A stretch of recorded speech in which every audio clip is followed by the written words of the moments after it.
Photos, it's Tory, and we're here with Chef Joey. And Joe, it's been a minute. What do we have on the calendar for today? Today we're going to make a nice Wagyu ribeye steak. We're going to saute it and then finish in the oven and then finish it with a little bit of butter, sage, and thyme for a little bit of flavor. And then we're going to do some sweet potato, olive oil, mashed potatoes with it, and do a little citrus arugula salad with it. Oh, nice. I'm really looking forward to it. Actually, this is going to be my dinner, so I'm really in for a treat today. All right, let's get started.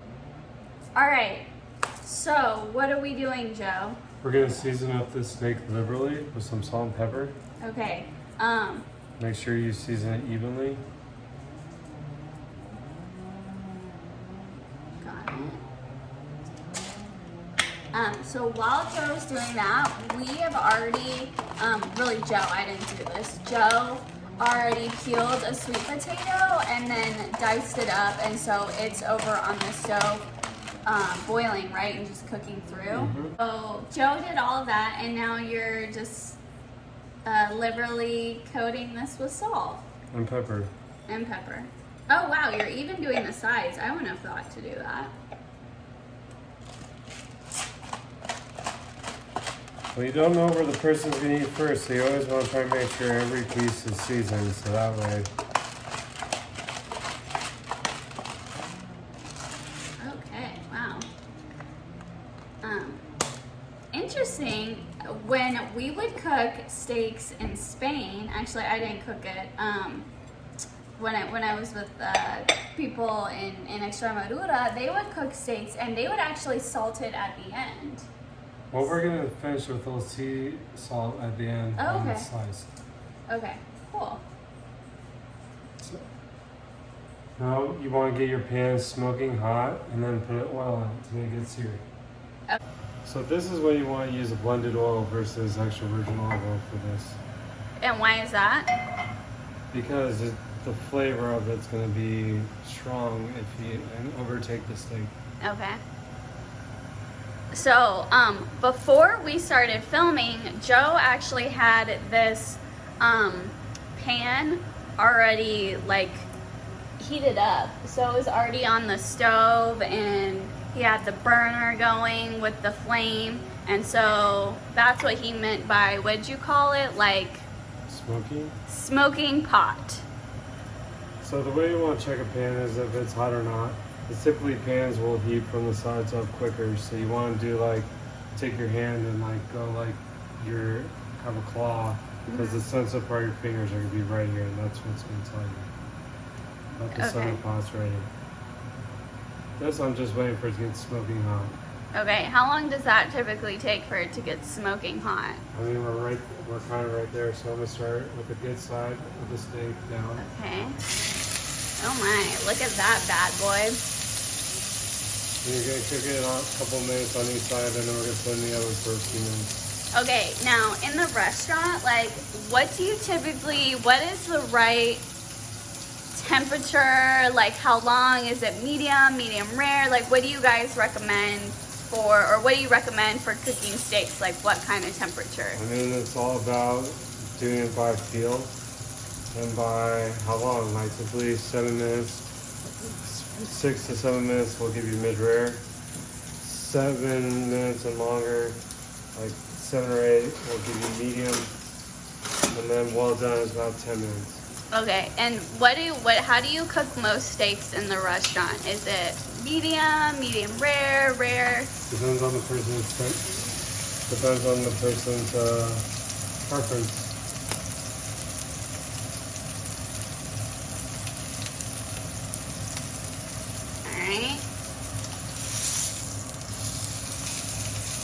And then, what temperature have we preheated the oven? I have it cranked all the way. Oh. And then you'll just bring it down? Because it's going to give you more of a consistent cooking. Okay, gotcha. But if you're doing it on the grill, you can just do it on the grill. It's not bendable. Okay. So when will you flip this? In a minute. How do you know? You just are like, okay, I'm gonna cook this for like 3 minutes or something? No, you check the other side to see. And what are you looking for on the other side? Caramelization. So like all this right here? Okay, got it. And now we'll put it in the oven. Wow, that was super fast. And just keep it cranked up? Yeah. So, my bad. I didn't buy the right potatoes, but I love sweet potatoes. So instead, we are now going to make mashed sweet potatoes. So it's kind of a win-win for me.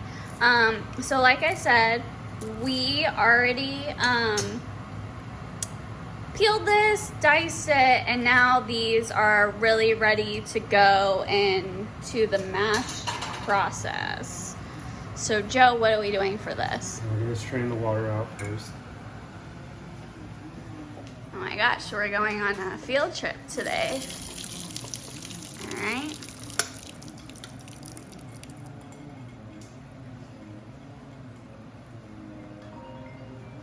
And then you want to get as much of the water out.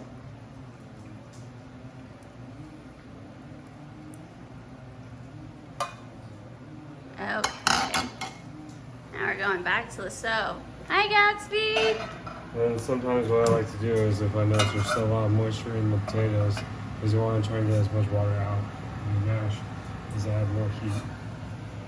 Okay, and that will just like help them. Well, sweet potatoes, they don't really have a high starch content, so it's not very Oh, so they have a lower starch content than regular potatoes? Yes. Oh, I had no That's why idea. I don't crisp up as like your regular potatoes. All right, so Joe is really getting in there and mashing.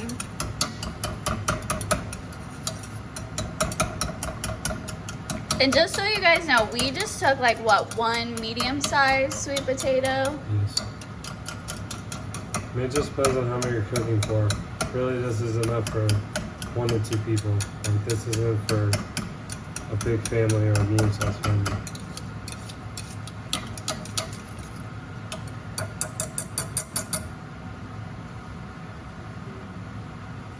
Salt. Okay, you're adding some salt, all right.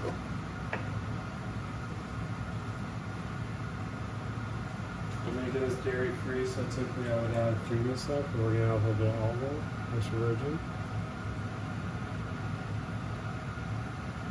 Okay. Aqua et oleum olive oil right there. Who's excited? Me. Gatsby's excited too. He just came back into the kitchen. And then we're just gonna mix it up, as you can see. And then you got olive oil mashed potatoes right there. That's it. Yep, that's it. Oh wow, that's so easy. Guys, that was so easy. That literally took like 2 minutes. Yep. The hardest part, I think, is peeling the potato. Yeah, it could be. I don't know. That's my viewpoint. You wanna taste it? Oh yeah. All right, guys. Okay, guys. So now I'm gonna taste this. I'm so excited. Oh my gosh, it's so good. So I'm getting the sweet potato, obviously, but I really feel like the earthiness and the spiciness from our extra virgin olive oil. So I'm actually really excited about this. This is gonna go really nicely with the steak. Okay, guys, don't want you to miss out on any of these updates. So we are checking on the steak. We just put the oven light on to see what was going on. So I don't know about you guys, but I like my steaks medium rare. Like, it's cooked enough, but then you also get the juiciness and it's very tender. How do you eat yours? Oh, I'll back up for you, Joe. All right. This is the moment of truth. Look at all of that goodness.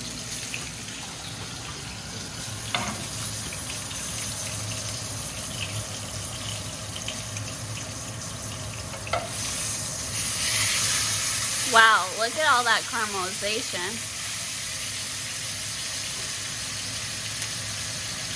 So what I'm gonna do now is I'm gonna finish it with a little bit of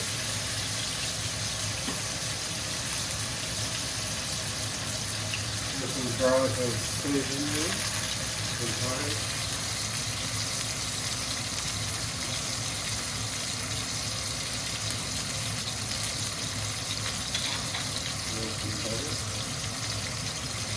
Wow, that is such a pretty picture. Look at all those herbs. We've got sage and thyme and then garlic and the butter.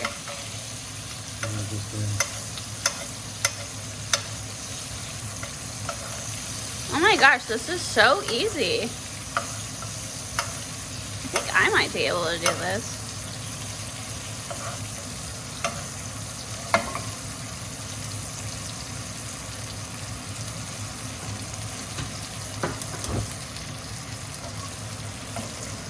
Okay, and this is on medium what heat? Or maybe it's not on medium heat. What? On medium heat. It's on medium heat? Okay. And you just like, what is this technique called? Basting. Okay, so you're just basting this until... Until you have the desired amount of it and the color looks nice and glossy. So all meats should rest, right? Yes, because we're going to continue cooking. I don't know, you did this for like a minute, right? You haven't even done this very long.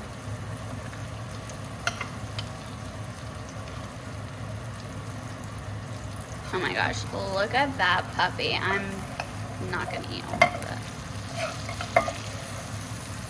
And you're only basting one side, you don't do both sides? Oh, okay. Get both sides. Okay, got it.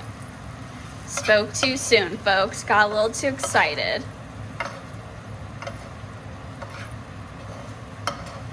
Oh my gosh, I'm so excited to put this in my belly later. It's gonna be so good.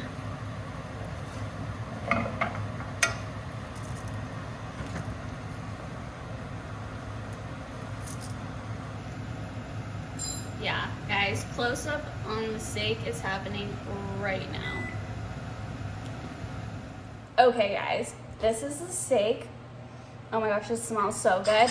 You missed it because I am terrible with the camera, but I literally just smelled the pan with the sage and the thyme and the garlic. Oh my gosh, it was so heavenly. Okay, so Joe, how long are we gonna let this rest for? Okay, so we're gonna let it rest for a couple minutes, and while that's happening, we're now gonna make the citrus salad so that you have like a nice, something nice and light to really cut, you know, the heaviness and the richness of your steak. Okay guys, we're back. The steak is resting and Joe is adding some of our extra virgin olive oil to one lemon that I squeezed the juice of, okay? See, like all the goodies.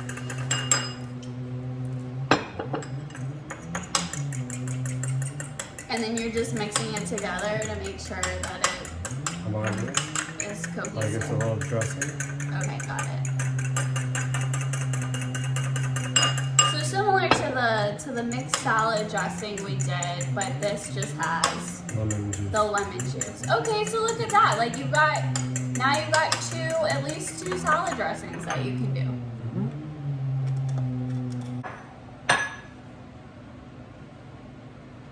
We're doing arugula because it's got a nice little pepperiness. Oh, so that will pair nicely with the pepper from the steak. You only want to use a little bit. You don't want to do too much and make the salad overdressed. We're gonna toss it. Man, that's so simple. It was literally what? Just Arugula, salt, and lemon, and the olive oil. It's literally like 4 ingredients right there.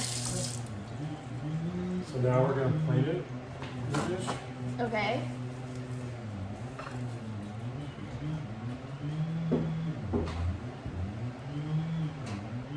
Joey is an expert plater. I always seem to make messes, but he is very good. He's always like, clean up the plate. Don't take a picture of that. You need to clean the plate. So we're gonna sweet potatoes down first. All right, look at this, guys. That's gonna be the anchor to our dish. Oh, sorry. Oops. Then we got a little bit of chives.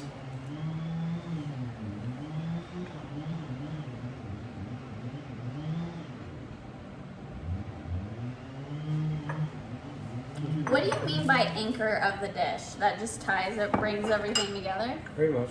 Okay. Now we got our nice ribeye steak. Oh my gosh. Sorry, Joe. Look at this bad boy. Ooh, let's bring you closer. Check that puppy out. So with the ribeye, you got the spinalis right here, the good fatty piece everyone likes.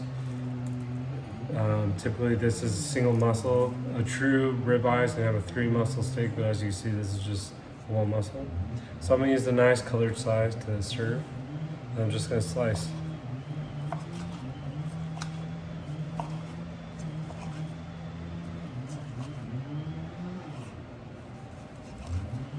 Then we're just gonna take a few pieces,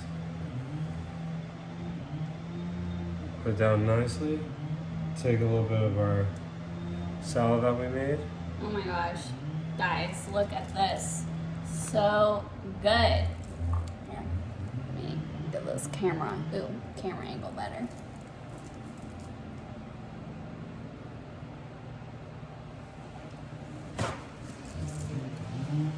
Oh my gosh, this smells so good. I'm so excited. Dinner is going to be amazing. We're gonna take, right here, we're gonna take a little bit of olive oil, finish on top of the steak.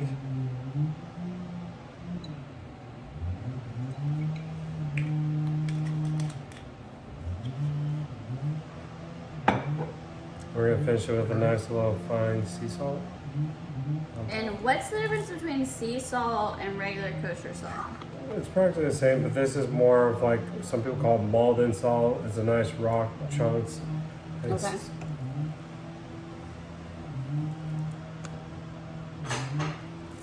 Well, there you have it. Like, look at this. You're not doing anything else, right?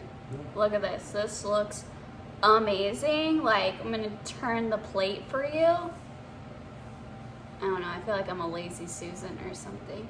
But, like, look, that just looks amazing. I'm so excited. And every single thing on this dish has our extra virgin olive oil on it. So literally it's like 3 dishes. Well, it's 1 dish, but it could be 3 separate things as well, dishes.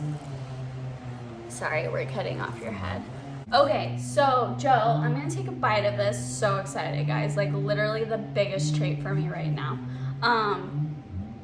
So how, if someone's going to the store or the butcher, I don't know, and they're getting their meat, like, what would you tell them to get for this? I mean, really, all of it depends on how much you want to spend. That's the big question, is how much you want to spend. Because there's different varieties, like there's prime, choice, and all that stuff. You can just go to the grocery store and get like some inexpensive meat. That's fine. You can do the same thing and just spice it up a little bit. So what we have here is Wagyu, which is the top tier.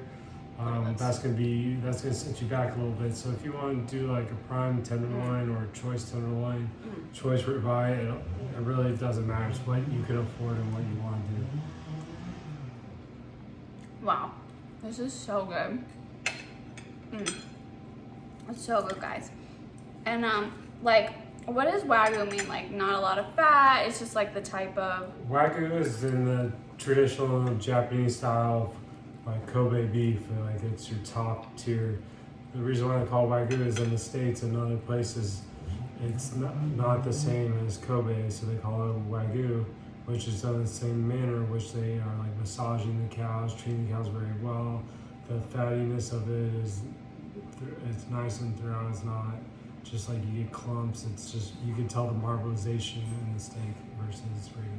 Okay. Don't be afraid to ask your local butcher or in the meat section people there what they recommend and stuff. They may give you some helpful tips more than I might. But typically, it's just whatever you feel like making. You can do this with a hanger steak, any type of steak. Okay, yeah, wow. Like, this is amazing. I'm super excited. You should be too. 3 ways to use your olive oil in 1 dish. And this took us like, I don't know, less than an hour to do? All right. 15, 20 minutes. All right, well, Thanks guys for coming. Thanks Chef Joe. It's good to have you back in the kitchen, and we'll see you guys soon.